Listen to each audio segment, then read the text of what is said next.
ஓம் நம சிவாயா. ஓம் அமிர்தேஸ்வரியே நமக. என் பெயர் ச வி சிவயோகா. நாகை அமிர்தா வித்யாலயம் பள்ளியின் 8ஆம் வகுப்பு மாணவி. இன்று நான் என் அன்னை மாதா அமிர்தானந்தமயி தேவியின் வரலாறை கூற வந்துள்ளேன்.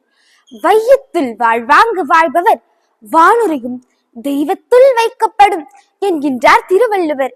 அவரின் குரலுக்கு உதாரணமாய் அருள் வடிவின் அவதாரமாய் வாழ்ந்து கொண்டிருப்பவர் நம் அன்னை மாதா அமிர்தானந்தமயி தேவி. தன் குடும்ப சூழல் காரணமாக 3ஆம் வகுப்பு வரை மட்டுமே கல்வி பயின்ற நம் அன்னை தனக்குள் இயல்பாகவே பொதிந்திருக்கும் பரிபூர்ணத்துவத்தையும் ஞானத்தையும் உணர்ந்ததாலும் உள்ளுவதெல்லாம் உயர்வுள்ளல் என்ற உள்ளத்தின் ஊக்கத்தாலும் உயரிய நோக்கத்தாலும் அவரை தேடி வந்த பட்டங்களும் பதவிகளும் விருதுகளும் தான் எத்தனை எத்தனை. மாதா அமிர்தானந்தமயி மடத்தின் நிறுவனர், அமிர்த விஸ்வ வித்யாபீடத்தின் வேந்தன், 2023 G20 நாடுகளின் குடிமை 20 பிரிவின் வேந்தன், சிற்றூரில் பிறந்து தன் சிறப்பான சாதனைகளால் சிகரம் தொட்டு நிற்கிறார் நம் அன்னை. நம் அன்னை அனைவரின் உணர்வுக்கும் மதிப்பு அளிப்பவர். மனிதர்களை அடிமைத்தனத்தில் இருந்து நீக்க வேண்டும். கடுமையான பணிகள் செய்யும் சிறுவர்களை மீட்டு கல்வி அளிக்க வேண்டும். அதே நேரத்தில் அவர்களின் குடும்பத்திற்கும் உதவ வேண்டும் என்று உலக சமய மாநாட்டில் எடுத்துரைக்கிறார். ஆம், தாயுள்ளம் தன்னிலன்றோ இன்பம் என்ற பாரதிதாசனின் கவிதை வரிகள் நம் அன்னைக்குத்தான் எத்தனை பொருத்தமாக உள்ளது.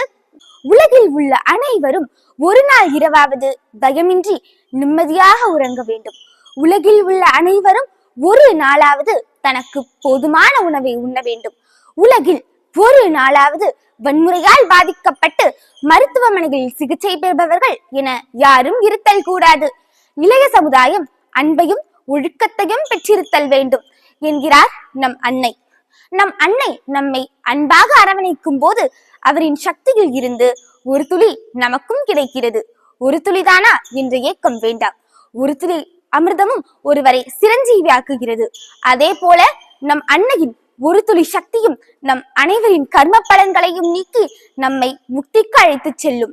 நம் அன்னையின் கூற்றுப்படி வாழ்க்கை கொண்டாடப்பட வேண்டும்.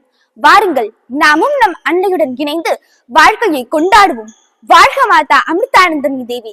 வளர்க உலக ஒற்றுமை. நன்றி, வணக்கம்.